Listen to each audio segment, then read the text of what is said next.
नमस्कार शेतकरी मित्रांनो, कृषी कल्याण युट्यूब चॅनल मध्ये सर्व शेतकरी बांधवांचं हार्दिक स्वागत आहे। सर्व शेतकरी बांधवांना एकच विनंती आहे, या साईडला दिसत असलेल्या काळ्या बटनावरती क्लिक करा, जेणेकरून तुम्ही आम्हाला सबस्क्राइब कराल। आणि तुम्ही जर आम्हाला सबस्क्राइब केलं तर शेती संबंधित असेच नवनवीन व्हिडिओ तुम्हाला आमचे सर्वप्रथम पाहायला भेटतील। तर शेतकरी मित्रांनो, चला तर व्हिडिओला सुरुवात करूया। तर शेतकरी मित्रांनो, आपण या व्हिडिओच्या माध्यमातून खरीप हंगाम 2024 च्या उर्वरित 75% पीक विम्याच्या वाटपासंदर्भात एक महत्त्वाचा असा अपडेट घेण्याचा प्रयत्न करणार आहोत। कोणकोणत्या जिल्ह्यामध्ये 75% पीक विमा वाटप होणार, सध्या कोणकोणत्या जिल्ह्यामध्ये 25% अग्रिम आणि 25% वैयक्तिक क्लेमचा पीक विमा वाटप सुरू आहे, या संदर्भात संपूर्ण माहिती आणि अपडेट घेण्याचा प्रयत्न करणार आहोत। तर नमस्कार, मी ज्ञानेश्वर सवंडकर स्वागत करतो कृषी कल्याण युट्यूब चॅनल मध्ये। सर्व शेतकरी बांधवांना एकच विनंती आहे, व्हिडिओ शेवटपर्यंत पहा, जेणेकरून तुमच्याही जिल्ह्याचं 75% पीक विम्याच्या वाटपासंदर्भातलं अपडेट कळेल। तर शेतकरी मित्रांनो, चला तर व्हिडिओला सुरुवात करूया। राज्यातील शेतकरी बांधवांसाठी अत्यंत आनंदाची बातमी आहे, कारण की आता पोस्ट हार्वेस्टचा पीक विमा शेतकरी बांधवांच्या खात्यामध्ये लवकरच वाटप होणार आहे। आणि 75% पीक विम्याचं वाटपाचं कॅल्क्युलेशन आता बहुतांश जिल्ह्यामध्ये झालेलं आहे। त्यामुळे यामध्ये पहिला जिल्हा आहे छत्रपती संभाजीनगर। मित्रांनो, छत्रपती संभाजीनगर जिल्ह्यामध्ये आतापर्यंत 25% अग्रिम आणि 25% वैयक्तिक क्लेमचा पीक विमा वाटप झालेला आहे।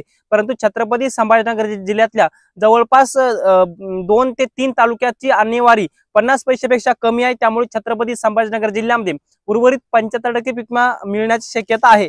तर मित्रांनो, दुसरा जिल्हा आहे जालना। जालना जिल्ह्यामध्ये आतापर्यंत काढणी पश्चात नुकसानीसाठी आणि स्थानिक नैसर्गिक आपत्तीसाठी या दोन्ही अंतर्गत जवळपास मोठ्या प्रमाणामध्ये शेतकऱ्यांच्या खात्यामध्ये पीक विमा जमा झालेला आहे।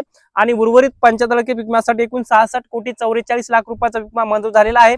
आणि या निधीमध्ये आणखीन वाढ होण्याची शक्यता आहे, 30 ते 40 कोटी रुपये आणखीन वाढ होण्याची शक्यता आहे। त्यामुळे जालना जिल्ह्यामध्ये 75% पीक विमा मिळू शकतो। याचबरोबर मित्रांनो, पुढचा जिल्हा आहे बीड। मित्रांनो, बीड जिल्ह्यातही आतापर्यंत आपण जर पाहिलं तर वैयक्तिक क्लेमच्या पीक विम्याचं वाटप मोठ्या प्रमाणामध्ये झालेलं आहे। आणि आता शेतकऱ्यांना प्रतीक्षा आहे उर्वरित 75% पीक विम्याची। त्यामुळे बीड जिल्ह्यामध्ये उर्वरित 75% पीक विमा सुद्धा शेतकऱ्यांना मिळू शकतो। याचबरोबर मित्रांनो, पुढचा जिल्हा आहे धाराशिव। धाराशिव जिल्ह्यामध्ये सुद्धा आतापर्यंत वैयक्तिक क्लेमसाठी जवळपास 231 कोटीपेक्षा जास्त पीक विम्याचं वाटप पूर्ण झालेलं आहे। आणि आता प्रतीक्षा आहे धाराशिव जिल्ह्यातल्या शेतकऱ्यांना 25% अग्रिम वैयक्तिक 75% पीक विम्याची। त्यामुळे धाराशिव जिल्ह्याची आणेवारी पाहिली तर 50 पैशापेक्षा कमी आहे। त्यामुळे धाराशिव जिल्ह्यातील शेतकऱ्यांना 75% पीक विमा मिळू शकतो। यानंतर दुसरा जिल्हा आहे परभणी। परभणीमध्ये आपण जर पाहिलं गेलं तर सगळ्या तालुक्याची आणेवारी 50 पैशापेक्षा कमी आहे। त्यामुळे परभणी जिल्ह्यामध्ये 75% पीक विमा मिळण्याची शक्यता जास्त आहे। यानंतर पुढचा जिल्हा नांदेड। नांदेड जिल्ह्याची आणेवारी 50 पैशापेक्षा कमी आहे। त्यामुळे नांदेड जिल्ह्यामध्ये आतापर्यंत स्थानिक नैसर्गिक आपत्ती हंगामातील प्रतिकूल परिस्थितीसाठी 361 कोटीचा पीक विमा मंजूर झालेला आहे। आणि आता 75% पीक विमा मिळण्याची शक्यता सुद्धा या जिल्ह्यामध्ये आहे। यानंतर पुढचा जिल्हा आहे हिंगोली। मित्रांनो, हिंगोली जिल्ह्यामध्ये फक्त 10 ते 12 कोटी रुपये 75% पीक विमा मिळू शकतो। यानंतर पुढचा जिल्हा आहे लातूर। लातूर जिल्ह्यामध्ये आतापर्यंत 163 कोटीचा वैयक्तिक क्लेमचा पीक विमा वाटप झालेला आहे। आणि लातूर जिल्ह्यामध्ये 75% पीक विमा मिळण्याची शक्यता जास्त आहे, कारण की मोठ्या प्रमाणामध्ये पीक कापणी आणि पीक काढणीसाठी शेतकऱ्यांनी त्या अहवालाअंतर्गत क्लेम केले होते। यानंतर पुढचा जिल्हा आहे बुलढाणा। आणि बुलढाणा जिल्ह्यामध्ये आतापर्यंत 316 कोटीचा पीक विमा वाटप झालेला आहे। आणि आता बुलढाणा जिल्ह्यातील शेतकऱ्यांना प्रतीक्षा आहे उर्वरित 75% पीक विम्याची। त्यामुळे बुलढाणा जिल्ह्यातल्या शेतकऱ्यांना उर्वरित 75% पीक विमा मिळण्याची शक्यता जास्त आहे। याचबरोबर मित्रांनो, पुढचा जिल्हा आहे अमरावती।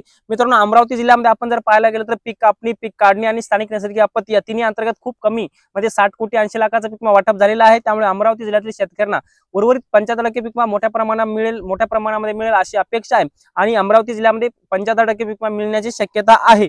याचबरोबर पुढचा जिल्हा आहे अकोला। अकोला जिल्ह्यामध्ये आतापर्यंत 77 कोटीचा पीक विमा वाटप झालेला आहे।